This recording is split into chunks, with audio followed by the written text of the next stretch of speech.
2024 সালে প্রায় ৮ লক্ষ মানুষ এই ভয়ানক জঙ্গলের রাস্তাটা পাড়ি দিয়েছে অবৈধ পথে আমেরিকাতে যাওয়ার জন্য। এদের মধ্যে আমাদের এশিয়া এবং আফ্রিকা মিলিয়ে ছিল প্রায় ১ লক্ষের বেশি মানুষ এবং সুদূর দক্ষিণ আমেরিকার ভেনিজুয়েলা থেকে ছিল প্রায় ৩.৫ লক্ষ মানুষ। এর পার্শ্ববর্তী বিভিন্ন দরিদ্র দেশ এবং সেন্ট্রাল আমেরিকার নানা জায়গা থেকে প্রায় ৮ লক্ষের মতো মানুষ ছুটে গিয়েছিল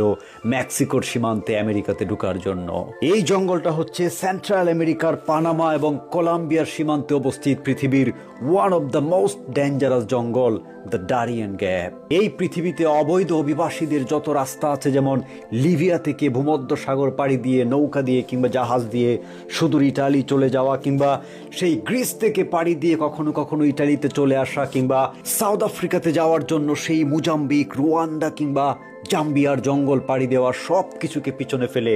সেন্ট্রাল আমেরিকার এই ডারিয়েন গ্যাপ জঙ্গলটা, যেটা প্রায় ১০০ কিলোমিটারেরও বেশি, সেইটা হয়ে উঠেছে এই পৃথিবীর সবচেয়ে বড় ইলিগ্যাল মাইগ্রেশন পথ যারা আমেরিকাতে যেতে চায়। পানামা কর্তৃপক্ষের দেওয়া তথ্য অনুযায়ী শুধুমাত্র চায়না থেকে ২০১৫ সালে ১৬,০০০-এরও বেশি মানুষ ছুটে গিয়েছে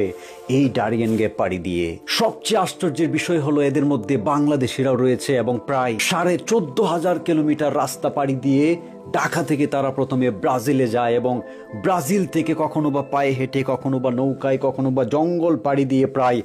আরও ১০,৫০০ কিলোমিটার পাড়ি দিয়ে টোটাল ২৫,০০০ কিলোমিটার পথ পাড়ি দিয়ে তারা মার্কিন যুক্তরাষ্ট্রের অ্যারিজোনা এবং ক্যালিফোর্নিয়ার সীমান্তে গিয়ে জড়ো হয়। তবে সবচেয়ে দুঃখের বিষয় হলো এই ডারিয়েন গ্যাপ জঙ্গলটা পাড়ি দিতে গিয়ে প্রতি বছর শত শত মানুষ মিসিং হয়ে যায়। এর প্রধান কারণ হলো এই গোটা পৃথিবীতে যত জঙ্গল আছে তার মধ্যে one of the most dangerous হচ্ছে এই ডারিয়েন গ্যাপ, যার ঝোপে ঝোপে লুকিয়ে থাকে ভয়ঙ্কর সেই জাগুয়ার, বাঘ, যার নদী কিংবা খালের ভিতর লুকিয়ে থাকে বিশাল বিশাল কুমির কিংবা কোথাও বা কেইমানস, যার গাছের ডালে ডালে ঝুলে থাকে বিশাল বিশাল অ্যানাকোন্ডা সাপ, কিংবা যার গাছের পাতায় পাতায় এমন সব ভয়ঙ্কর কালো কালো মাকড়সা এবং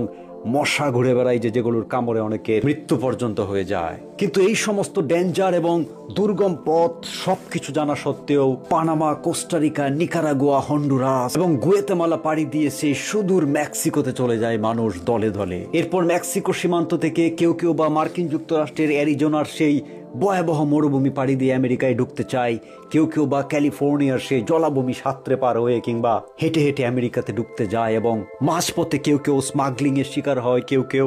না খেয়ে, কেউ কেউ মরুভূমিতে ডিহাইড্রেশন এবং নানা কারণে এই সমস্ত পথ পাড়ি দেওয়া সত্ত্বেও সুদূর আমেরিকার ভিতরে গিয়ে মারা যায়। যেই জায়গাটা থেকে মূলত ডারিয়েন গ্যাপের জঙ্গলে সবাই ঢুকে পড়ে, এর পার্শ্ববর্তী একটা গ্রাম নাম হচ্ছে আকান্দি এবং এই সমস্ত বাধা বিপত্তি, বিপদ সংকুল